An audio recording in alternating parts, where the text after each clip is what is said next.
Here are 6 tips that I would recommend for a beginner straight out of the box for the DJI Osmo Pocket 3, as well as 5 must-have accessories for you new DJI Pocket 3 owners.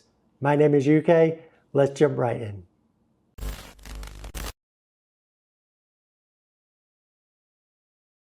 Hello everyone and welcome. So the very first thing you're going to want to do with your DJI Osmo Pocket 3 when you very first get it out of the box is you want to go through all of the different modes and you want to make sure they are all set individually to 4K. Now this comes out of the box set 1080p 30 across all of the different modes. So if you go straight into film mode and you set that to 4K 24, 4K 30, and then you go to slow motion, or you go to low light, or you go to motion lapse, they're all at that default factory setting. So make sure you go through all of the modes and you set up 4K and your preferred frame rate right out of the box. Once you've done this once, these modes will retain those settings, so you don't have to keep doing it every time. My second tip for the DJI Osmo Pocket 3 is its sharpness. Out of the box, this is such a fantastic point, shoot and go camera.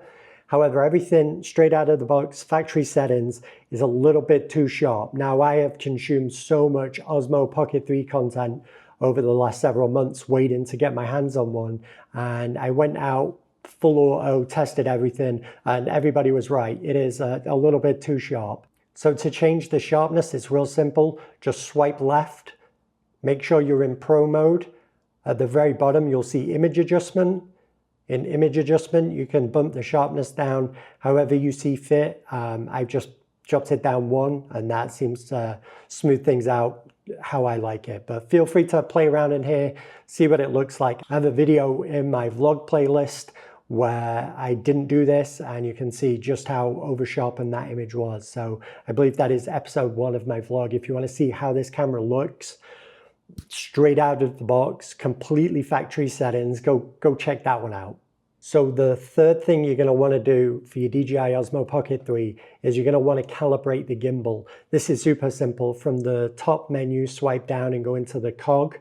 In the cog, you can scroll down to gimbal calibration, and from there, set this on a desk, on a tripod, run the calibration, and then that should fix if you've out of the box had any issues with active track or anything like that. That will resolve any of those issues. I would recommend doing that quite frequently as well. There's been a few times where I've not been able to use active track. I've gone through, reset the gimbal through that main setting, and it's just worked fine ever since.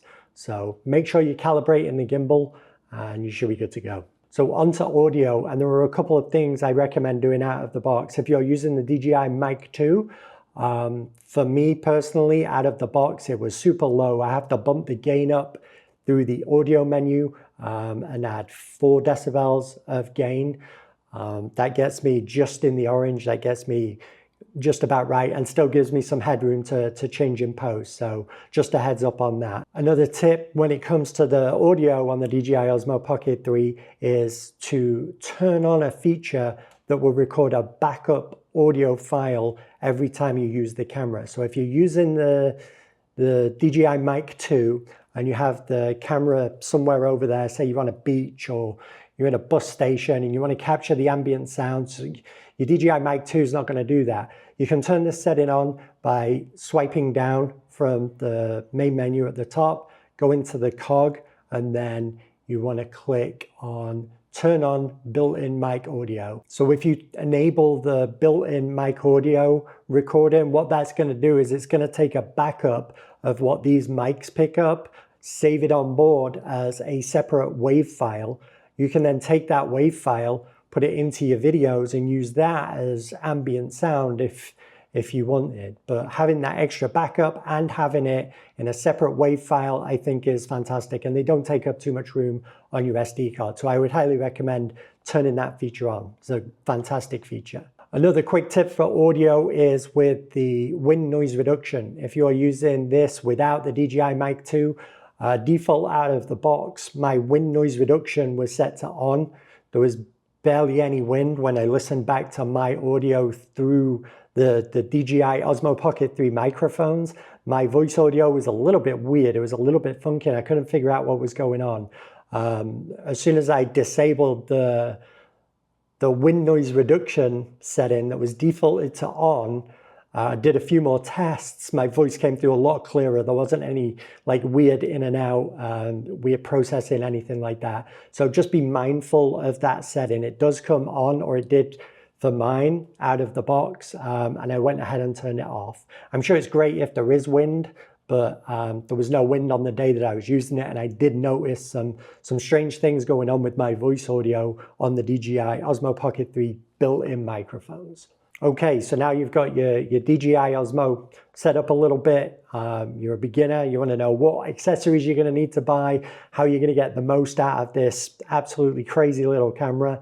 Well, I think the first thing you're going to want, even if you got the Creator Combo, which comes with the tripod, while this is fantastic for putting on a desk or a counter, you're going to want a tripod of some kind.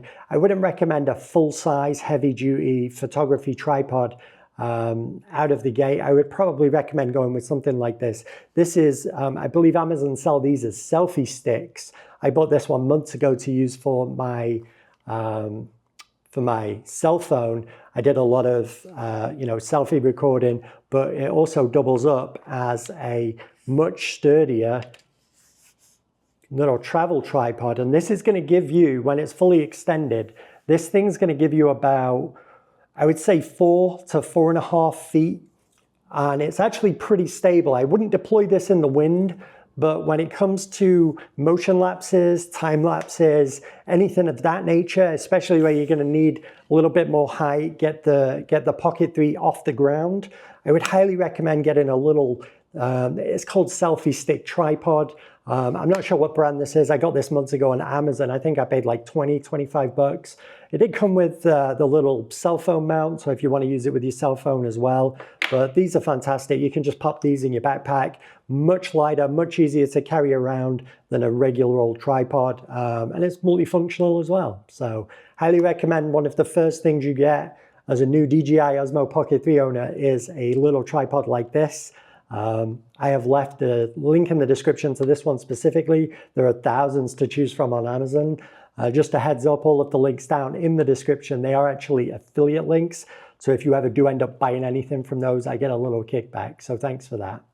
Before I get back onto my next must-have accessory, can I ask a real quick favor? My videos are not sponsored. I buy everything myself. I'm not monetized through YouTube. So it's just me here with you, chatting in front of the camera about the things I'm passionate about. And right now I'm really passionate about the DJI Osmo Pocket 3. This thing is so fun. If you could leave a like on this video, if it's been useful, that would be a huge help. Thank you so much. I really appreciate that. Moving on to the next, I think, essential accessory. If you buy the DJI Osmo Pocket 3 Creator Combo, it comes with this soft shell case, this little, I mean, it's got a little bit of padding, this little case.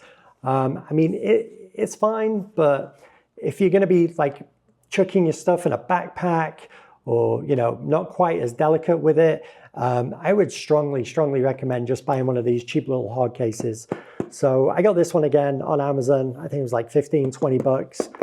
Hard case is basically made for the Creator Combo specifically, but they do ones that are for just the regular Pocket 3, not Creator Combo. So this has, obviously cutouts and a hard mold for the camera, the extra battery, the tripod. It's even got these little pouches here where you can put in the magnet for the DJI Mic 2, and then the wide angle lens, the little magnetic lens. And then there's a couple of extra here, which we'll talk about in a second, for ND filters.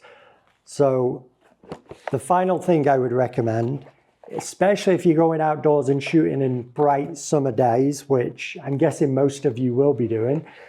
It's almost summer. Again, referring back to my very first vlog I did with this camera full auto out of the box. It was a super bright, super sunny day, and a lot of the times the image was blown out. There was just too much sun, there was too much bright light, especially with a gimbal and you're moving and the light's always changing. You're limited in terms of control of what you can do with the light with the Osmo Pocket 3. So every creator and their mother recommend you get a set of ND filters. Again, on Amazon, I think I paid $35. So this comes with 3 ND filters of varying stages of f-stop, plus a black mist filter. The set I got was the only one that had full 5-star reviews across the board, and it also had the black mist filter. Now, I haven't played with this yet. The weather out here has just been atrocious lately. I've been really excited to get out and play with this and play with my dog and go take some great footage. But for the last week and a half, it's been 40 degrees, windy and rainy. So not ideal conditions to go out and test my new set of ND filters. Also, these are going to come in clutch if you want to do motion lapses and time lapses in the daytime and get motion blur. The only way you're going to be able to do that with the DJI Osmo Pocket 3 is with an ND filter. What that's going to do is going to allow you to open up that shutter speed, and then as soon as you do that, it's going to let in way more light. Then you need more control over that light. That's what the ND filter is going to do. So that will allow you to get that nice motion blur in your time lapses and your motion lapses through the day. So we would get the ND filters. I would highly recommend the travel tripod, a hard case, and one last thing. So you probably bought DJI Refresh. If you haven't, I would highly recommend it. If you have any accidental damage, water damage, anything like that, for I think it's $55 for 2 years, you're going to get DJI Refresh, which will repair or replace any accidental damage, water damage, things like that. However, you want to minimize your usage. You get 2 chances with that over 2 years, and you want to minimize even needing that in the first place, because you could be without your DJI Osmo Pocket 3 for, you know, a period of time, and nobody wants that. So again, the other thing I would recommend is some screen protectors. I got a 2-pack, so that's 2 for the screen and 2 for the lens. These were $7.